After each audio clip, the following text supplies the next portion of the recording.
So anytime I start getting inconsistent in my stay-at-home mom routine, I know it's an indication that I need to create a new one. So today I will be sharing with you my way of creating a routine that is simple yet effective. So, as a homeschool mom of six, I didn't always know how to create a routine. I remember back 8 years ago when I was pregnant with my third child, I kept on running into the feeling of at the end of the day, feeling exhausted and doing all this busy stuff, but I felt like I wasn't getting anything accomplished. And so, my first thing to do was to get onto YouTube and to watch other moms and see what they were doing. And there was one mom in particular that she actually told what her routine was, how she was doing her cleaning routine and everything like that. And so I was just like, okay, her house looks clean. She has a system to it. Let me just implement what she's doing. Well, I didn't think about the fact that I was pregnant with my third in a brand new location. We had just moved from Maryland to Florida.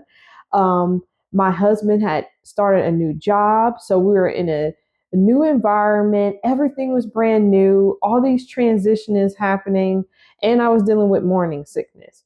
So quickly, I burnt out. I mean, I didn't even last a month. Okay. And so now thinking back, I'm like, why was I mad at myself? Why was I putting myself down? And it was all because I thought, okay, it's just me. Something's wrong with me.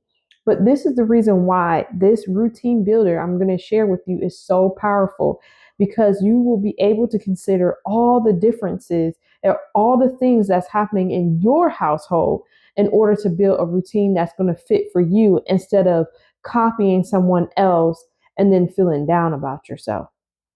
So, the first thing I want you to think about is your mindset, which is weird, probably. You're like, okay, what does your mindset have to do with your routine?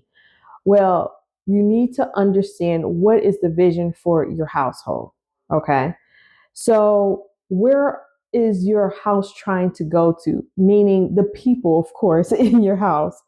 What do you want to do with your children in the future? What is your family trying to accomplish? All of these things matter because at the end of the day, the steps that you're taking, which is built into your routine, is going to either lead you to that level of success or that vision that you're looking at, or deter you from where you're trying to go, right? Along with having that vision is understanding what are your values that is going to help you stay grounded, right? So in our situation, homeschooling right now is very important. My children's schooling and their education is important. So my routine needs to reflect that, right? Which goes kind of into my next point, which is making priorities based off of your vision, based off of the values that is you're going to adhere to. Your values, in a way, is your non-negotiables. Like, okay, without like for us, at least for me, my husband might be a little different. I can deal with a little mess here and there when it comes to cleaning. If I know that that mess has to sit there so I can have some one-on-one time with my kids, or if I can, do arts and crafts with them and we're sitting and laughing, I don't mind cleaning up the mess afterwards, and of course they're helping us all together and stuff like that. But for other people, maybe their priority is having a clean home first. So nail down what your priorities are. And this is all, like I said, mental. Now, you can write these things down, of course, but this is what's going to guide you. Okay. You need to think about that first. Now, I'm going to be looking at my notes because I don't want to forget anything. After you have considered all these mindset things, now let's go into the practical part on what you need to do when it comes to this routine framework. So the first thing is to write down what is truly happening day to day.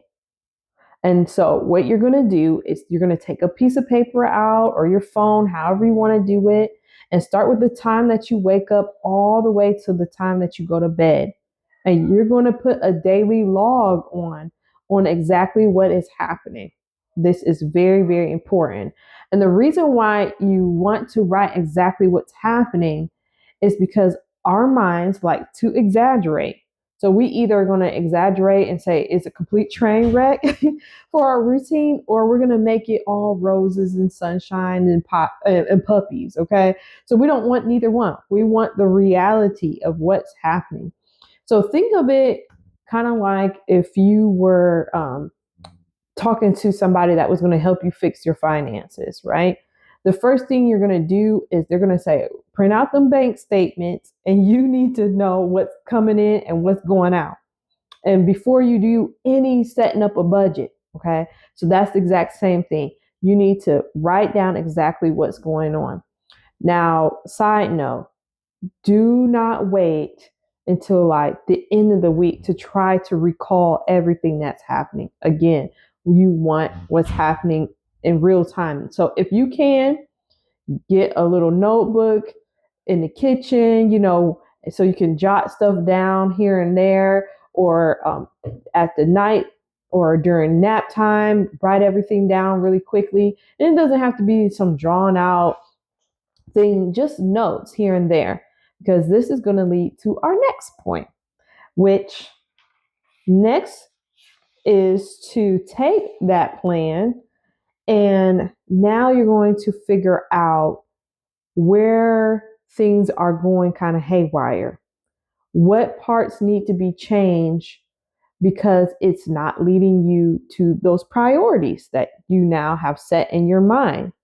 Okay. And sit down when you're not in before the day starts. And I like to do this at night. So you can sit down at night when it's quiet, okay, when the kids are put in the bed, and you can sit there and think about, okay, what can I rearrange within my schedule? So all this time, this is going to be problem solving time. And you can see what can be eliminated, what needs to be maybe added, or can someone else take on a task, such as maybe your husband can pick up the groceries, like you order it and he picks up the groceries before he comes home, and you have a set time for that. Or maybe a grandparent can come and watch the kids so you can clean, or whatever the case may be. So think of how you can outsource. That's the word I'm looking for. You can outsource different tasks, or you can hire somebody if you have it like that, right? I'm telling you, I don't think there's any shame in outsourcing tasks that you don't like when you have the money to do that. I'm telling you, the first thing I outsource once I have the money is a housekeeper, because I cannot stand cleaning, right? I clean because I have to, but that is the first thing I'm going to outsource. So maybe you have to outsource it. Okay. So now that you have everything listed out, you rearranged everything. Like I said, it's problem solving. It's like you're doing a puzzle, right? Write everything down again. But before you just slap this on the wall and say, this is our schedule, and you're going to try to do this in a militant style, we don't want to do that. We're going to take that now log of your ideal log or your ideal routine day, and you are going to create block schedule from that log. Okay. So a block schedule is if you had, say, 5 baskets, and each basket you're assigning a person to each basket. And then you have all their clothes and you're sorting them out. And so you're throwing the clothes in the individual baskets. That is block scheduling. Okay. So now we're going to do that same thing with your routine that you have created. And you might have to rearrange some stuff here and there, but that's okay. The benefits of block scheduling is it is structured, but not too structured that you feel like if things are not flowing exactly right, that you feel derailed, okay? Because we all know when we have toddlers, when we have preschool age kids and babies, things change from one day to the next day. I mean, just like your kid going from crawling to walking changes so many things in your household, okay?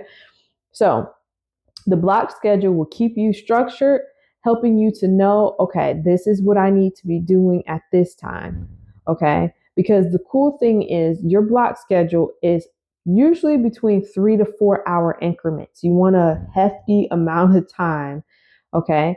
And what you're doing is you're assigning specific tasks to each block schedule of time.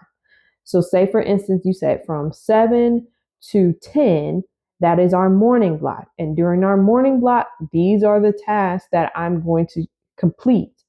And maybe if you want to get even fancier, you can break it all the way down to saying, my number one priority for my morning block is this thing.